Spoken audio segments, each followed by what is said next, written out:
राष्ट्रीय शुरुआत करते आज की बड़ी खबर की। राउरकेला के कल आरजीएस हॉस्पिटल में कल सुबह 1 बजे से 8 बजे के अंदर 10 लोगों की मौत हुई है। इस मौत का कारण अभी तक पता नहीं चल पाया है। संदेह किया जा रहा है कि गर्मी के कारण ये मौत हो सकती है, क्योंकि विगत कुछ दिनों से सुंदरगढ़ जिले में भयंकर गर्मी और गर्म हवा का चलना की वजह से हॉस्पिटल के अध्यक्ष सुधा रानी जी का कहना है कि जब रोगियों को अस्पताल लाया गया था तब उनके शरीर में टेम्परेचर 103 डिग्री था, जो इसलिए संदेह करा सकते हैं कि सनस्ट्रोक से यह जान गई है। बाकी आज पोस्टमार्टम के बाद सही चीज बाहर आएगी कि पूरा मामला क्या है।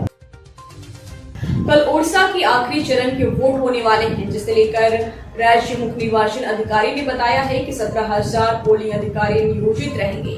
वही टोटल मतदान केंद्र है जहां वोट होंगे 10,882 हैं। बता दें कि 1400 बूथ महिलाओं के द्वारा परिचालित की जाएगी। वही सुरक्षा के लिए 125 कंपनी सीआरपीएफ को इस मतदान में लगाया गया है। इस चौथे मतदान में 99,61,000 वोटर अपना मत देने वाले हैं। विगत दिनों में उड़ीसा के पश्चिम भाग में भयानक गर्मी पड़ रही है। लोग गर्मी और उमस से परेशान हैं। इस बार पुराने सारे रिकॉर्ड गर्मी तोड़ चुकी है। गर्मी का कहर जारी है। अब कुछ दिनों में पश्चिम उड़ीसा में गर्मी से लोग की मृत्यु आंकड़े बढ़ने लगे हैं। बता दें कि संबलपुर में अभी तक 8 की मौत हो चुकी है। वही झारसुंडा में 7 और बालांगीर में यह आंकड़ा 6 पहुंच चुका है। अभी तक 42 लोगों की मौत हो चुकी है। पश्चिम उड़ीसा में गर्मी की वजह से मौतें हो रही है।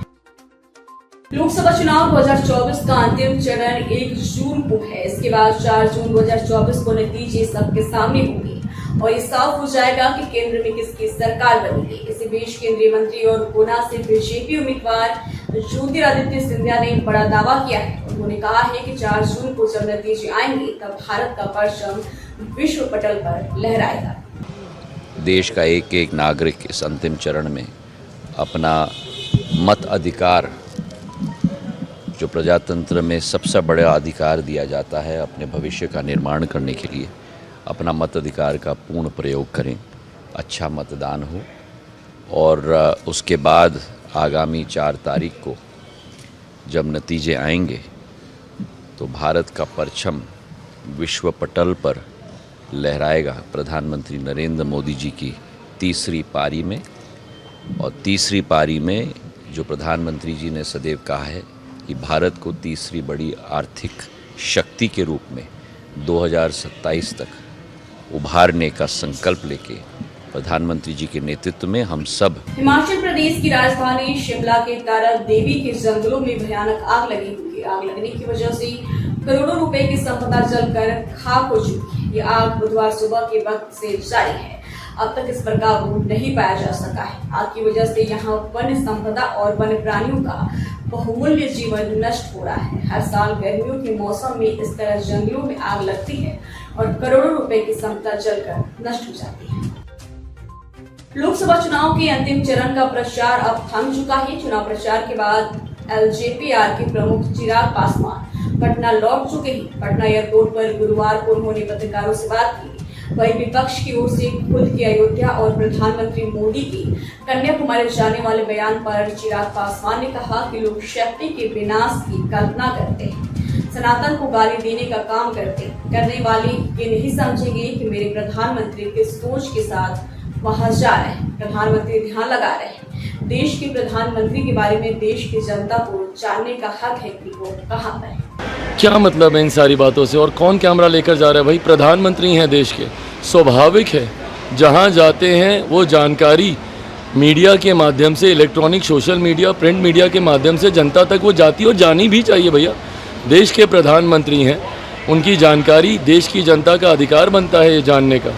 तो ऐसे में वो कहाँ जा रहे हैं, नहीं जा रहे हैं, अगर ये मीडिया पे चल रहा है तो इसका प्रधानमंत्री जी से क्या लेना देना? ये इनसिक्योरिटीज़ हैं। भीषण गर्मी के बीच देश के कई राज्यों में बिजली की डिमांड सामान्य से काफी ज्यादा होने लगी है।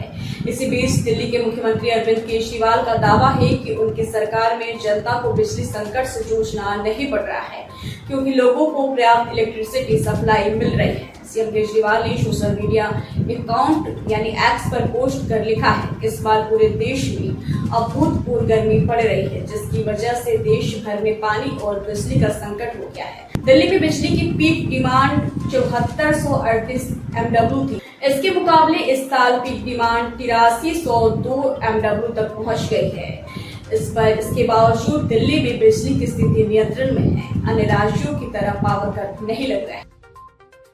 लोकसभा चुनाव 2024 की 7वें और आखिरी चरण के मतदान का काउंटडाउन शुरू हो गया है। वहीं मध्य प्रदेश में मतदान संपन्न होने के बाद अब राजनीतिक दल 4 जून को आने वाले रिजल्ट का इंतजार कर रहे हैं। इस बीच गुरुवार यानी 30 मई को बीजेपी नेता कैलाश विजयवर्गीय का बड़ा बयान सामने आया है। उन्होंने दावा किया है कि इस बार फिर मोदी सरकार बनेगी।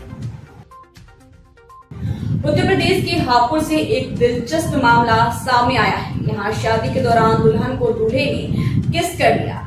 इससे दुल्हन का परिवार नाराज हुआ और शादी में जमकर हंगामा हुआ। हंगामा इस कदर हुआ कि दूल्हे को बिना दुल्हन अपने घर लौटना पड़ा। हालांकि दुल्हन इस बात से नाराज थी और उसने अगले ही दिन भागकर दूल्हे से शादी कर ली। दूल्हा और दुल्हन दोनों बचपन के दोस्त थे। बताया गया है कि जयमाला के वक्त स्टेज पर दूल्हे ने दुल्हन को माथे पर किस कर लिया। यह देखते ही वधू पक्ष बिगड़ गया और जमकर हंगामा हो गया। यह बात हाथापाई तक पहुंच गई और दोनों पक्ष एक दूसरे पर कुर्सियां फेंकने लगे। खाने की प्लेटें भी तोड़ दी गई। मौके पर पुलिस पहुंची और मामला शांत कराया। फिलहाल आज की खबरों में इतना ही। जल्दी हाजिर होंगे कुछ और बड़ी खबरों के साथ। तब तक के लिए दीजिए इजाजत। नमस्कार।